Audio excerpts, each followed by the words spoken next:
तीन कृषि कानूनों को लेकर लगातार किसान आंदोलन कर रहे हैं और दिल्ली के सभी बॉर्डरों पर जिस तरह से किसान बैठे हुए हैं, आने वाले समय में जिस तरह से गर्मी का मौसम, गर्मी बढ़ेगी, उसको लेकर कहीं ना कहीं किसान अपनी सुविधा यहाँ पर करते नजर आ रहे हैं। मैं पीछे तस्वीरों में दिखाना चाहूँगा किस तरह से यहाँ पर सोफा सेट लगा हुआ है और किसान बैठे हुए हैं। पंखे की सुविधा यहाँ पर दी गई है, एलईडी यहाँ पर लगाई गई है, बेड यहाँ पर लगाया गया, देखिए शीशा यहाँ पर लगाया गया। मैं इधर दिखाऊँ अपने सहयोगी से, शीशा यहाँ पर लगाया गया, देखिए स्टैंड यहाँ पर लगाए। ये ट्रक है, ट्रक में एक मकान की तरह जो रूम होता है उसको बनाया गया है। 20 लाख रुपए की कीमत का ये ट्रक है जिसमें हर प्रकार की सुविधा यहाँ पर दी गई है। देखिए किस तरह से ये बिजली की सुविधा, पंखे, सोफा सेट और गद्दे यहाँ पर लगाए गए हैं। मैं आगे जाके इसमें दिखाऊंगा, एक बाथरूम भी यहाँ पर बनाया गया है। जो ये ट्रक है इसमें एक मकान की तरह इसको तैयार किया गया है। देखिए किस तरह से यहाँ पर टॉयलेट बनाई गई है, वॉश बेसिन यहाँ पर लगाया गया है। हर प्रकार की सुविधा इस ट्रक में बनाई गई है। जो कि किसान सिंघू बॉर्डर पर बैठे हुए हैं, जिस तरह से गर्मी का मौसम आ रहा है उसको लेकर हर प्रकार की सुविधा यहाँ पर की जा रही है। ये बेड सोने के लिए इस पर बनाया गया। ये किसान पंजाब से आया था जिन्होंने एक ट्रक को तैयार करवाया है और उस किसान से भी जानेंगे किस तरह की सुविधा यहाँ पर उन्होंने की है, कैसे बनाया है। जी क्या नाम है आपका? वाहे खालसा वाहे फतेह। मैं सरदार हरप्रीत सिंह मत्तू, पिंड मैदपुर, जिला जलंधर, तहसील नकोतर। आपने कब इस आंदोलन में भागीदारी ली थी, कब यहाँ पहुँचे थे और कब से आप यहाँ पर जो लंगर की सेवा दे रहे हो? ਆਪਾਂ ਇੱਥੇ ਜਿੱਦਣ ਅੰਦੋਲਨ ਸ਼ੁਰੂ ਕੀਤਾ 26 ਤਰੀਕ ਨੂੰ ਆਏ ਆ। 2 ਤਰੀਕ ਨੂੰ ਲੰਗਰ ਸ਼ੁਰੂ ਕਰ ਦਿੱਤਾ ਸੀ। 2 ਤਰੀਕ ਤੋਂ ਲੰਗਰ 24 ਘੰਟੇ ਚੱਲ ਰਿਹਾ ਹੈ ਸਾਡਾ। ਕੋਈ ਐਸਾ ਦਿਨ ਨਹੀਂ ਹੋਇਆ ਜਿੱਦਣ ਸੰਗਤ ਘੱਟ ਹੋਵੇ। ਸੰਗਤ ਬਹੁਤ ਜ਼ਿਆਦੀ ਆ। ਦਿਨ ਨੂੰ ਡਿਊਟੀ ਮੇਰੀ ਹੁੰਦੀ ਆ 4 ਵਜੇ ਤੋਂ 8 ਵਜੇ ਤਾਈਂ, ਨਾਈਟ ਨੂੰ ਦੂਸਰੀ ਡਿਊਟੀ 'ਤੇ ਹੁੰਦੇ ਆ ਬੰਦੇ। ਅਤੇ ਲੰਗਰ ਲਗਾਤਾਰ ਚੱਲਦਾ ਆ ਔਰ ਜਿੰਨਾ ਚਿਰ ਇਹ ਬਿੱਲ ਰੱਦ ਨਹੀਂ ਹੁੰਦੇ ਤੇ ਉਹਨਾਂ ਚਿਰ ਲੰਗਰ ਚੱਲਦਾ ਹੀ ਰਹੂਗਾ। ਇਹ ਅੰਦੋਲਨ ਵਾਲੇ ਸਾਰੇ ਆਪਣੇ ਭਰਾਵਾਂ ਨੂੰ, ਹਰਿਆਣੇ ਵਾਲੇ ਭਰਾ ਆ ਸਾਡੇ ਨਾਲ, ਪੰਜਾਬ ਵਾਲੇ ਆ, ਉੱਤਰਾਖੰਡ ਵਾਲੇ ਆ, ਯੂਪੀ ਵਾਲੇ ਆ, ਔਰ ਸਾਰੇ ਹੁਣ ਤਾਂ ਸਾਰੇ ਆਲ ਇੰਡੀਆ ਹੀ ਆ, ਉਹ ਸਾਰਿਆਂ ਨੂੰ ਭੇਜ ਕੇ 4-5 ਦਿਨ ਬਾਅਦ 'ਚ ਲੰਗਰ ਚੱਕ ਕੇ ਲੈ ਜਾਵਾਂਗੇ। ਲੰਗਰ ਦੇ ਵਿੱਚ ਸਾਰੀਆਂ ਸੁਵਿਧਾ ਆ, ਜੋ ਜ਼ਰੂਰੀ वस्तु आ चीज़ चाहे तो शेर टूथपेस्ट तो लेके रात पे सोने के लिए रूम में सोने के लिए रजाई, कंबल, लोई, जो भी है सब हम अप्रूव करवाते हैं। सर जो ट्रक है, ट्रक में आपने एक घर की तरह एक कमरा यहाँ पर बनाया, इसमें हर प्रकार की सुविधा है। ये कब तैयार करवाया आपने? ये जो लंगर चल रहा है ना, ये USA California riverside gurdwara के प्रेसिडेंट सरदार बलविंदर सिंह ब्रदर है मेरा, उसकी बदौलत चल रहा है, उसकी सपोर्ट है। तो ये हमें रहने के लिए घर तो चाहिए। ट्रांसपोर्ट का काम है हमारा, इधर भी है, अमेरिका में भी है। तो ये ट्रक को पहले हम लाए थे, 3 ट्रक लाए थे। तो बाद में सोचा यार अपने को रूम चाहिए, तो फिर ये ट्रक में अपना घर बना लिया। तो ये नॉर्मल चीज़ है। जब ट्रांसपोर्ट है, अपनी घर में खड़े हैं, इसमें सोफे रखे, बेडरूम लगाए जी। अपनी किसानों की जो पुरानी तस्वीर है वो तस्वीरें दिखाओ, जो जैसे किसान पैड़ी उगाते हैं, उधर एक बार कैमरा लगाओ, उधर वो सभी को वो लगा के अपना ट्रक तैयार कर लिया।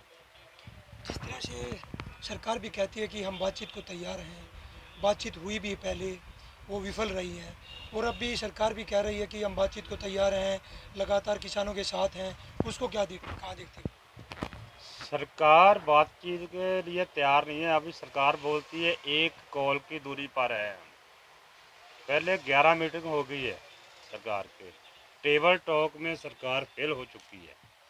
अभी सरकार जुमले छड़ रही है रोज़ की रोज़। 1 कॉल की दूरी पर है, वो कॉल कहाँ करनी है? हमें कोई नंबर दिया है? हम तो नंबर ढूंढ रहे हैं, हम कॉल कर लें। बोलने से नहीं होता। पहले जब वो बीजेपी सरकार आई थी उस टाइम बोलते थे काला धन वापस आएगा, 15-15 लाख के हर एक आदमी के अकाउंट में आएंगे। तो सभी ने सोचा था कि ये भाई बहुत बढ़िया हो जाएगा, सभी ने वोट डाल दी इसको। मैंने तो उस टाइम भी नहीं डाली थी वोट, सभी ने वोट डाल दी। और 15 लाख का जुमला हो गया। शुरू से ही, है ना। काले धन का जुमला हो गया। पहले कांग्रेस सरकार सी, तो हम तो वैसे पंजाब से कांग्रेस के भी एंटी नहीं है। कांग्रेस ये सी, कांग्रेस खाती भी सी और देश भी ऊपर जा रहा था। इनके होने के बाद तो देश का तो बेड़ा गर्क हो गया। आज डॉलर की कीमत देखो कितनी है। पहले देश चल रहा था, इधर बड़ा हमारा ट्रांसपोर्ट भी चल रहा था, विदेश में तो चल ही रहा, आज भी चल रहा है, चलेगा भी। इधर बड़ा ट्रांसपोर्ट का काम भी बिल्कुल ठप, जिमींदारी का भी बिल्कुल ठप। 2 नंबर की दवाई, 2 नंबर की खाद आ रही है। ये जुमले की सरकार है, झूठ बोल रही है। ये मोदी सरकार सरासर झूठ है। एक काल की दूरी है तो आप प्रेसिडेंट हो। विदेश में किसी में भी ऐसा कोई आंदोलन हो जाए तो सभी प्रेसिडेंट एमपी इस्तीफा दे देंगे, भाई हमसे नहीं चलता। तो एक कोई आके मिला इधर आके, इनको इधर बॉर्डर पे आके मिलना चाहिए। ये पहले भी जाते हैं हमारे घरों में, अब क्या हो गया, आके इधर आए, मन की बात टीवी पे करते हैं। पूरा देश रोड पे गर्मी से सड़ रहा है, पहले ठंड से मर रहा है, तो मन की बात हो रही है। अरे जो भी देश का प्रधानमंत्री होना चाहिए वो कबीलदार होना चाहिए, शादीशुदा होना चाहिए। मन की बात बीवी बीवी से करे और देश के लिए काम करे। हमारे साथ और भी किसान हैं, उनसे भी बात करते हैं। किस तरह से देखते हो, जिस तरह से गर्मी का मौसम आ रहा है, किसान हर प्रकार की सुविधा बॉर्डर पर कर रहा है। देखिए भाई साहब, किसान तो ना सर्दी को देखता नहीं, गर्मी को देखता नहीं, बरसात को देखता नहीं। किसान तो ना हर समय अपने फील्ड पे काम करता है। लेकिन अगर सरकार लंबा खींचेगी तो हम भी पीछे हटने वाले नहीं हैं। और हर प्रकार से, तन से, मन से, धन से, हम यहाँ नज़दीक गांव से हूँ, जठेड़ी से हूँ, और यहाँ से ना हम दूध लस्सी जो हमसे बन पड़ता है ना, वो यहाँ पहुँचाते भी बार बार।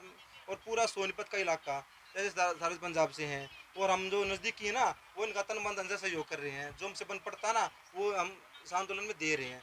सरकार को एक ये बात कहना चाहूँगा, बिल वापसी नहीं, घर वापसी नहीं। ये किसान थे युवा, इनका कहना बिल वापसी नहीं, घर वापसी नहीं। एक और युवा किसान हमारे साथ मौजूद है। जिस तरह से लगातार बातचीत हो रही है, संयुक्त मोर्चे की बैठक हो रही है और सरकार भी कह रही है कि हम बातचीत को तैयार हैं, फिर डाउट कहाँ पर है? डाउट यहाँ पर है जी, अगर आपको बीमारी है तो बीमारी की दवाई के लिए आप डॉक्टर के पास जाओगे। अगर वहाँ पर कोई टीचर बैठा मिलेगा तो बीमारी का इलाज तो नहीं होगा। तो वही काम हो रहा है, जो सरकार की तरफ से हमारे साथ बातचीत करते हैं वो लोगों को ये पता नहीं 1 किले में कितना गेहूँ डालना पड़ता है। 1 किले की बुआई अगर ट्रैक्टर करता है तो उसमें तेल कितना लगता है। जब उनको ये पता नहीं कि खेती करने में क्या क्या दिक्कतें आती हैं, खेती के लिए क्या संघर्ष करना पड़ता है, किन चीज़ों से जूझना पड़ता है, उनको देखते हुए हम वहाँ बैठे हैं और हमारे सामने बिठा दिए जाते हैं कागजी आदमी, जिनमें ना तो फैसला लेने की क्षमता है, सिर्फ डम्मी बिठा दिए जाते हैं।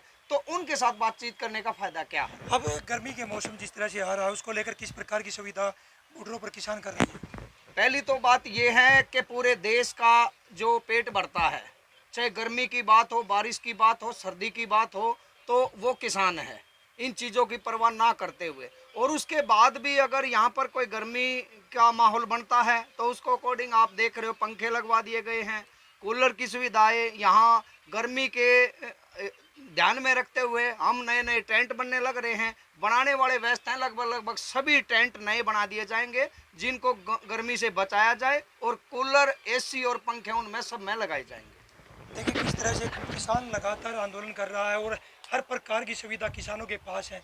ट्रैली की बात करें उसमें मकान बना दिया जाता है, ट्रक की बात करें उसमें मकान बना दिया जाता है, और झोपड़ी यहाँ पर बनाई जा रही है जिनमें पंखे लगाए जा रहे हैं। और वहीं किसान कह रहे हैं कूलर से लेकर एसी तक की सुविधा किसानों को बॉर्डर पर दी जाएगी। सोनीपत से पवन राठी, पंजाब तक।